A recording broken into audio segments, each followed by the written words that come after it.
Hello, ഞങ്ങൾ ശിവരാത്രിക്ക് പോകാനായിട്ട് ഒരുങ്ങി നിൽക്കുകയാണ്. ഓട്ടോ പറഞ്ഞിട്ടുണ്ട്, ഓട്ടോ വരാനായിട്ട് വെയിറ്റ് ചെയ്യാം കേട്ടോ. ഖയാലൂട്ടനാണെങ്കിൽ റെഡി ആയപ്പോൾ മുതൽ ഇങ്ങനെ ഓടിക്കളിക്കുന്നതാണ്. അവൻ്റെ ബോൾ റോട്ടിലേക്ക് പോയെന്ന് പറഞ്ഞ് ഓട്ടത്തോട് ഓട്ടം. ഞാൻ പറഞ്ഞ് അനങ്ങാതിരിക്കടാന്ന് പറഞ്ഞു. ഇതാണ് അമ്മയുടെ കോസ്റ്റ്യൂം വരുന്നത്. ഞാനും അമ്മയും ബ്ലൂ കളറാട്ടോ. ഇത് അമ്മയുടെ ഒരു സാരി വിട്ട് തയ്ച്ചാട്ടോ. അമ്മ എല്ലാ വർഷവും ഏത് ഉത്സവം വന്നാലും എന്തെങ്കിലും വെറൈറ്റി ഒക്കെ തയ്ച്ച് തരും കേട്ടോ. പിന്നെ ഞങ്ങൾ അമ്പലത്തിലെത്തി. ഇതാണ് നമ്മുടെ പാഴൂർ പെരുന്തൃക്കോവിൽ. ആലുവ ശിവക്ഷേത്രം കഴിഞ്ഞാൽ പിന്നീട് ഒത്തിരി ഭക്തജനങ്ങൾ വരുന്ന ഒരു ക്ഷേത്രമാണ് കേട്ടോ പാഴൂർ വരുന്നത്. ഞങ്ങളുടെ സ്വന്തം പാഴൂരമ്പലം. അപ്പോൾ ആളുകളെല്ലാവരും വന്നുകൊണ്ടിരിക്കുന്നുള്ളൂ. പിന്നെ ഞങ്ങളുടെ അമ്പലത്തിൻ്റെ അകത്ത് കയറി കുറച്ച് തൊഴുത് പ്രാർത്ഥിച്ചു. അതുപോലെ തന്നെ അമ്പലത്തിൻ്റെ ഉള്ളിൽ തന്നെ പ്രോഗ്രാമുകൾ ഉണ്ടായിരുന്നു കേട്ടോ സ്റ്റേജിൽ. ഇതാണ് അമ്പലത്തിൽ നിൽക്കുമ്പോൾ നമ്മുടെ മണപ്പുറത്തേക്കുള്ള വ്യൂ വരുന്നത്.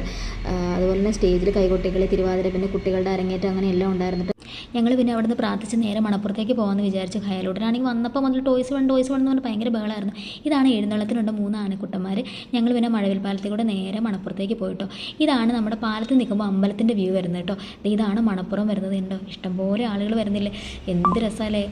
ഞങ്ങൾ എല്ലാ വർഷവും വരാറുണ്ട് കേട്ടോ. കല്യാണമൊക്കെ കഴിച്ച് പോയ പിന്നെയാണ് പിന്നെ 2-3 വർഷങ്ങളൊക്കെ മിസ്സായി പോയി. എന്നാലും പിന്നെ വീട്ടിലേക്ക് പോകുന്നതിന് ശേഷം എല്ലാ വർഷവും മുടങ്ങാതെ വരാറുണ്ട് കേട്ടോ.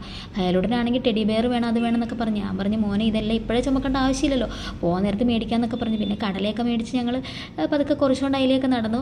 അപ്പോഴത്തേക്കും കൂട്ടുകാരെ കണ്ടു, അതുപോലെ തന്നെ സ്വന്തക്കാരെ എല്ലാവരെയും കണ്ടു, വർത്താനമൊക്കെ പറഞ്ഞു. നല്ല രസമായിരുന്നു കേട്ടോ. പിന്നെ ഒരു ശിവൻ്റെ വിഗ്രഹം ഉണ്ടായിരുന്നു മണപ്പുറത്തിൻ്റെ അങ്ങേയറ്റത്ത്. ഞങ്ങൾ അവിടെ പോയി പ്രാർത്ഥിച്ചു. പിന്നെ എൻ്റെ മെയിൻ പരിപാടിയിലേക്ക് കമ്മൽ കട കണ്ടു. ഞാൻ അങ്ങോട്ടേക്ക് നീങ്ങി. ഒത്തിരി കമ്മലുകൾ ഏതെടുക്കണം എന്നുള്ള കൺഫ്യൂഷനായിരുന്നു കേട്ടോ. ലാസ്റ്റ് ഒരു 2-3 എടുത്തിട്ട് ഞാൻ സ്ഥലം വിട്ടു. കാരണം ഒത്തിരി സമയം അവിടെ തന്നെ സ്പെൻഡ് ചെയ്തു. പിന്നെ കുറച്ച് വളകളൊക്കെ മേടിച്ചു, കുപ്പിവള മേടിച്ചു. അതുപോലെ തന്നെ ഖയാലൂട്ടിനാണെങ്കിൽ അത് വേണം ഇത് വേണമെന്ന് പറഞ്ഞ് എല്ലാം അവനുള്ള വണ്ടികളും സാധനങ്ങളൊക്കെ തന്നെ.